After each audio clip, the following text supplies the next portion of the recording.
Tere head korvpallisõbrad, see video on tänava korvpalliväljakutest ja eelkõige mõeldud neile, kes väljakuid planeerivad, uusi väljakuid või siis vanu väljakuid planeerivad renoveerida, parandada, uuendada. Alustame sellest, et mis asi on tänava korvpalliväljak. Minu jaoks on see koht, kus sa saad õues palli korvi visata. Aga neid kohti, mida võid nimetada väljakuks, on ka selliseid, kus on siis jooned maas, korvi konstruktsioon üleval, aga rõngast ei ole, ehk siis tegelikult peale ei saa visata. Ka need tegelikult spordiregistris ja igate muud pidi on mõeldud tänavakorvpalliväljakutena, sest lisame korvi ja plats on tagasi korras. Tallinnas näiteks 53. keskkool. Kõige olulisem seega ongi tänavakorvpalliväljaku juures rõngas. Ja rõngas on väga hea, kui see oleks välja mõeldud, ehk siis välitingimustes kasutatav. Ma olen väga palju näinud odavaid rõngaid, mis on juba peale paart pallipuudet katki läinud ja seda rõnga vahetus on selline küllaltki tülikas tegevus. Ja tugev rõngas on kogu väljaku alus. Siis järgmine tähtis osa on siis kogu see konstruktsioon, mille küljes see rõngas seisab. Ega seal suurt vahet ei ole, peaasi, et see seisab see rõngas kõvasti kinni. Neid konstruktsioone on mitmeid ja on ka korvpallilaudu mitmeid, aga kõige levinumad on meil siis kas metallist või puidust tagalauad ja on kohata ka plastikut. Plastik umbes sarnane, mis saalides on väga lahe. 32. keskkool Tallinnas kasutab sellist lahendust. Aga ega seal väga suurt vahet ei ole, kus see pall õues sinna laua pihta põrkab. Peaasi, et see laud on korras. Nüüd, kui laud on olemas ja korv on olemas, siis järgmine asi on võrk ja võrkudega on Eesti kossuväljakutel võib-olla kõige rohkem probleeme, sest kui ma ise hindan, siis umbes 60-70% väljakutest on katkise või olematu võrguga. Ja võrk on selline asi, mis paratamatult kulub. Kui sinna palli sisse visatakse, siis see kulub, see on sama hea nagu jalgpallistaadioni muru. See kasvab, seda on vaja niita, selle riitmisega on kulu ja samamoodi on kulu ka korvpallivõrkude vahetusega. See on täiesti loomulik. Aga võrk on sama oluline kui jalgpallis jalgpallivõrk. Saab mängida ilma, aga kui see võrk on olemas, siis jalgpallis on parem väravasse lüüa, kui väraval on võrk taga ja korvpallis on parem korvi visata, kui korvpall kukub läbi rõngaga korvi võrgust läbi. Nii et võrkude vahetus tõenäoliselt selline iga-aastane või üle 2-aastane tegevus võiks kõikide kossuväljakutel olla. Ja kolmas teema, ehk siis kõige olulisem, mille järgi tegelikult väljakuid saab eristada teistest, on siis väljaku kate. Ja väljaku katteid mina jagaks need 5 kategooriasse. Ja 5 kategooriat on väljas siis ka erinevate värvidega tänavakorvpall.ee väljakud kaardil. Vaata järele, link on siin all. Ja need kategooriad on siis sellised. Esimene kategooria on plastik. Ja plastik on esimene sellepärast, et sellel mängitakse FIBA tiitlivõistluseid. Maailmameistrivõistlused, Euroopa meistrivõistlused, olümpiamängud loodetavasti sel aastal, võib-olla järgmine aasta. Plastik on siis ametlik kate ja neid ametlikke katte või plastikukatte pakkujaid on palju. Eestis on kõige levinum Sportsport, aga nüüd on ka Pergo katted ja mitmed muud plastikkatted ja tahab tulla siia ka Enlio, kes on siis hetkel ametlik FIBA 3-3 katete partner. Aga selle video teema ei ole plastikkatete pakkujad, vaid erinevad väljakukatted. Ja plastik on siis Eestis umbes 20 väljakul. Seda on küllaltki hästi, kui me näiteks Läti või Soomega ennast võrdleme. Teine kate on puit ja puit on selles mõttes hea, et puit on nagu saalis. Saali korvpallurid, nendel meeldib õues puidul mängida. Puit on petru, puit on pehme ja puit on õue tingimustes Eestis selles mõttes mängimiseks väga hea, aga puidu puhul ma olen näinud väga palju seda, et puit on jäetud hooldamata. Ehk siis puitväljaku juures on tähtis selle väljaku hooldus. Väga tihti on mingite projektirahadega tehtud väga kallis väljak ja aastaid seda pole hooldatud ja seetõttu see puit hakkab kiirelt lagunema. võrdleks seda kui näiteks autoga, et kui sa ostad auto ja seda ei hoolda, siis see auto mingil hetkel laguneb laiali, midagi lihtsalt teha ei ole, kui sa õli ei vaheta, siis see laguneb laiali. Et sellised asfaltplatsid ja tugevama kattega platsid, need võib-olla nii tihti ei vaja hooldust, aga puitväljak vajaks sellist korra aastas õlitamist kevadel ja see peab oluliselt kauem vastu. Ja puitväljak on kindlasti mänguliselt väga hea ja isegi FIBA 3-3 tegelased on imestanud vaadates meie kaarti, et kuidas saab Eestis nii palju puitväljakuid olla. Nii et puitväljakud mulle isiklikult meeldivad kõige rohkem. Viljandi järve ääres on väga hea väljak. Mängid puitväljakul kossu, saad kohe järve hüpata. Võsul tehakse niisugust väljakut. Türi järve ääres on väike uus puitväljakuga plats järve ääres olemas, nii et väga mõnusad ja mugavad kohad on puitväljakutel. Siis kolmas kategooria, ja nüüd ma teen väikse pausi, sest lapsed tulevad. Kolmas väljakute kategooria on tartaan. See on selline kummikate, väga levinud Eestis. Tartaan on väga ilus, kui see on uus väljak, ilusti kaugelt näha.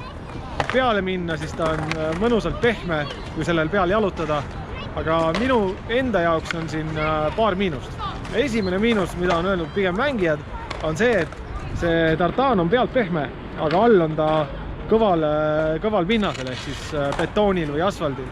Ja tegelikult väga palju seda mänguliselt põrutust ei vähenda. Ehk siis natuke on pehme, aga all on koheselt kõva kate.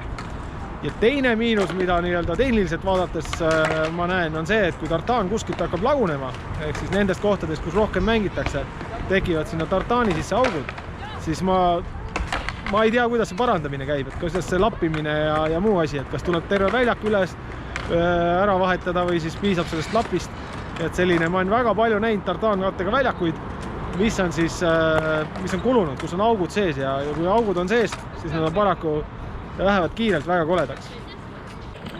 Neljas kategooria on kõva kattega väljakud ja siin all ma pean silmas eelkõige selliseid, kus on võimalik palli põrgatada. Asfalt, betoon, mõnel pool pandud ka värv peale, akrüülkate, värvitud asfalt, kuidas iganes seda nimetada, aga kõva kate. Ja need väljakud on kõige levinumad, need on majade vahel, need on koolides, need on kõige robustsemad, kõige lihtsamad, kõige vähem vajavad hooldust. Aeg-ajalt võiks siiski jooned üle tõmmata, aga sellised väljakuid on Eestis kõige rohkem. Ja need on tavalised mõnusad asfaltplatsid ja võib-olla kõige rohkem sellised tänavakorvpalliplatsid, mida Eestis leiab. Kunagi tänavakorvpallisari toimuski ainult asfaldil, nii et ei saa öelda, et need halvad väljakud oleks. Tänavakorvpall tulebki sellest, et sa mängid asfaldil või siis kõva kattega platsil. Ja viies ehk viimane kategooria on siis muu kate. Ja muu katte alla võib panna kõik muld, kruus, muru, liiv, kunstmuru, telliskivipuru, sellised katted, kus põrgatamine on pigem keeruline. Ja nende väljakute kohta ma ei tahaks midagi halba öelda, sest alati kui ma selliseid väljakuid näen, siis ma ütlen, et keegi on siin mõelnud ja öelnud, et siia saagu väljak. Ja korvpalliväljak, mitte jalgpallipärav ega discgolfi mingisugune jurakas, vaid siia saagu Kossu väljak. Ja need on selles mõttes minu jaoks väga lahedad väljakud, sest korvpalli õues mängimiseks on sul vaja korvi ja väga paljudes kohtades sellest täitsa piisab. Muru peal, kruusa peal, mis iganes. Ainus asi, mis mul siin on silma jäänud ja mida ma tahaks ka öelda, mis ei meeldi antud puhul, on siis need kunstmurukatted. Väga paljudes kohtades on tänava korvpalliväljakud ühendatud jalgpalliväljakutega, sellised multifunktsionaalsed puuriks kutsutakse seda. Tegelikult see ei ole multifunktsionaalne, see on selline puur, kus saab jalgpalli mängida, aga korvpall, see ei tasu ära seal. See on nagu selline asi, nagu keegi võtaks kirve, paneks kirve külge, paneks kruvikeera ja ütleks, et see on multifunktsionaalne tööriist. Puid sellega saab lõhkuda, ega see kruvikeera ja seal otsas midagi ei eri, aga kruvisi keerata on pigem raske. Ehk siis need kunstmurukattega väljakud korvpalli jaoks nad ei ole mõeldud. Gramm kõrgemal, sama asfaltkatte, kõige lihtsam võta need, ma ei ütle, et me peaksime nendelt multifunktsionaalsetelt jalgpalliplatsidelt need korvid ära võtma, aga kindlasti on parem, kui korvpalli mängimiseks on korv kuskil eraldi posti otsas, olgu selleks kooli, parkla, post või mingisugune muu koht, kus on sul kõvakattega pinnas, kus palli saab ka põrgatada. Nii palju siis väljaku katetest, aga väljaku juures on lisaks katetele käib ka see muu infra ja minu jaoks on siin üks väga tähtis osa on pingid, on tribüün, mida väga paljudes kohtades ei leidu. On kohti, kus pingid on, aga enamus kohtades ma ei ole neid näinud ja ma ütleksin, et väike selline tribüün annab ühele väljakule hästi palju juurde. Teine teema on aed, korvi taga, ka siin sellel väljakul võiks olla aed, et kui sul pall läheb korvist mööda, juhtub ikka, siis ta ei lähe kuskile kaugele, vaid ta põrkab aiast tagasi. Aed ei tohiks olla selline nagu mitmes kohas, kus ma olen näinud, kus see on täpselt väljaku äärejoontega. Narvas Joaoru väljakus on sul 10 senti äärejoonest on sul kohe seisab aed ees. Et nii kitsas meil ei ole, pigem siis seda aeda sinna mitte panna, et sul on võimalus mängida natukene paar meetrit ka äärejoonast eemal. Siis loomulikult muu asi, prügikastid, tehisvalgustus, et õhtul saaks mängida. Aga üks teema, mida on Eestis väga vähe kasutatud, on siis väljakute kujundamine, ehk siis väljakute värvimine. Väga tihti on lihtsalt, kas on sinine, on punane, on must, üks värv, võib-olla 2 värvi, selliseid julgeid värvilahendusi Eestis on väga vähe. Ja selliseid, mis on nagu eraldi kujundatud, näiteks Filipiinidel värviti kogu väljak tehti Kobe Bryanti pildiga. Kui meil Eestis oleks midagi analoogset, see oleks väga aktiivselt kasutuses, noored käiksid seal kohal, teeksid pilte ja kogu sellest asjast oleks palju rohkem juttu. Nii et kõik, kes te planeerite väljakuid, võtke asja väga julgelt, tehke väga erinevate värvidega, laske need graffiti-vennad, kes muidu seinu sodivad, las nad teevad oma kujunduse sellele Kossu platsile ja seetõttu sellest väljakust räägitakse rohkem ja seda ka kasutatakse rohkem, sest kogu nende väljakute tegelik eesmärk on ikkagi see, et siin käiks ka mängimas inimesed, mitte siis muidugi selle nii-öelda praegusel ajal, kus tegelikult võiks ainult ikkagi üksi õues mängida. Aga see on tegelikult natukene ikkagi palju, mida praegu siin ma ise väljas olen näinud, nii et lapsevanemad ikkagi hoidke silm peale oma lastel. Ümber minu on umbes 10 last, kes õues on. Ja selle väljakute teema kokkuvõtteks ei saa öelda, et üks väljak on teisest parem. Väga erinevad eelarved on väljakutel, erinevad asukohad, erinevad eesmärgid. Mõnes Mustamäe majade vaheline plats, väike asfalt, üks korv, üks pink, väike valgustus. Kõige parem sobivam asi sellesse kohta. Teises kohas jällegi Kossu väljak kuskil koolis.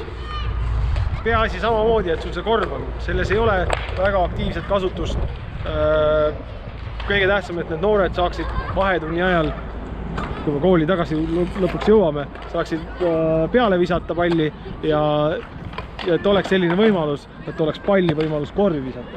Sest kui sa saad palli korvi visata, siis on väga keeruline seda korvpalli moodi spordiala harrastada. Ja lõpetuseks vaadake tänavakorvpalli väljakute lehekülge, lingi leiad siit alt ja aita kaasa. Mine vaata, kas sinu koduväljak on pildistatud või mitte. Mine üksinda, tee üksi pilt ja saada see reigo@basket.ee. Ma panen su pildi kaardile ja teeme selle kaardi abil Eesti väljakutest ühe korraliku ülevaate.